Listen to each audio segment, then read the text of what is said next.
Hi friends, welcome back to my channel. இன்றைக்கி நம்ம பார்க்க போகிற வீடியோ என்ன பார்த்தீங்கன்னா, நீண்ட நாள் கடன் தீர என்ன செய்ய வேண்டும். நம்மில் பலருக்குமே பல விதத்தில் கடன் என்ற ஒன்று இருக்கும். அந்த கடனை தீர்ப்பதற்குரிய வழிமுறையை மேற்கொண்டாலும் ஒரு சிலர் நீண்ட நாட்களாக கடன் பிரச்சனையிலிருந்து வெளியே வர முடியாத ஒரு நிலையில் இருப்பார்கள். கடனுக்குரிய வட்டியை மட்டுமே கட்டிக்கொண்டு அசலை கட்ட முடியாமல் கஷ்டப்பட்டு கொண்டு இருப்பார்கள். ஒரு சில நேரத்தில் அந்த வட்டியை கட்டுவதற்கு கூட வழி இல்லாமல் கடன் வாங்கி வட்டி கட்டும் சூழ்நிலை கூட ஏற்பட்டு இருக்கும். இப்படி நீண்ட நாட்களாக வட்டியை மட்டுமே கட்டி கொண்டு இருக்கிறோம். கடன் தீரவில்லை என்பவர்கள் செவ்வாய்க்கிழமையோடு சேர்ந்து வரும் வளர்பிறை அஷ்டமியில் பைரவரை எந்த முறையில் வழிபாடு செய்ய வேண்டும் என்று தான் பார்க்க போகிறோம். பொதுவாகவே கடன் பிரச்சனை தீர வேண்டும் என்றால் செவ்வாய்க்கிழமை நம் வழிபாடு செய்ய வேண்டும் என சொல்லுவார்கள். அதே போல அஷ்டமி தினத்தில் கால பைரவரையும் வழிபாடு செய்தோம் என்றால் கடன் பிரச்சனை தீரும் என கேள்விப்பட்டிருக்கிறோம். அந்த வகையில் செவ்வாய்க்கிழமையோடு சேர்ந்து வரும் அஷ்டமி தினத்தில் நாம் வழிபாடு செய்தோம் என்றால் நமக்கு இரட்டிப்பு பலன் கிடைக்கும் என்றே கூறலாம். அந்த வகையில் இன்று ஜூன் மாதம் 3ஆம் தேதி செவ்வாய்க்கிழமை வளர்பிறை அஷ்டமி வந்திருக்கிறது.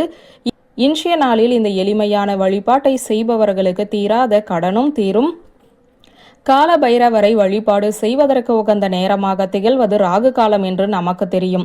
இந்த ராகு காலம் என்பது செவ்வாய்க்கிழமை மாலை 3 மணியிலிருந்து 4:30 மணிக்குள் வரும்.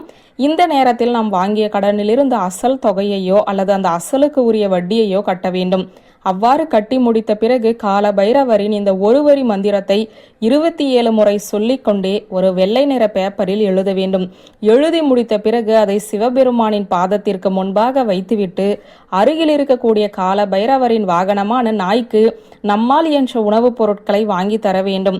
இப்படி ராகு காலத்தில் நாம் கடன் தீருவதற்குரிய வழிமுறையை பின்பற்றினோம் என்றால் கால பைரவரின் அருளால் விரைவிலேயே அந்த கடன் பிரச்சனை தீருவதற்கு உரிய பணவரவு என்பது உண்டாகும்.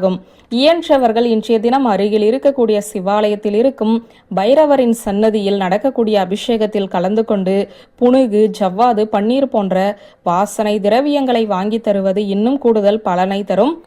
இப்போது மந்திரத்தை பார்க்கலாங்க. ஓம் பம் பைரவாய நமக.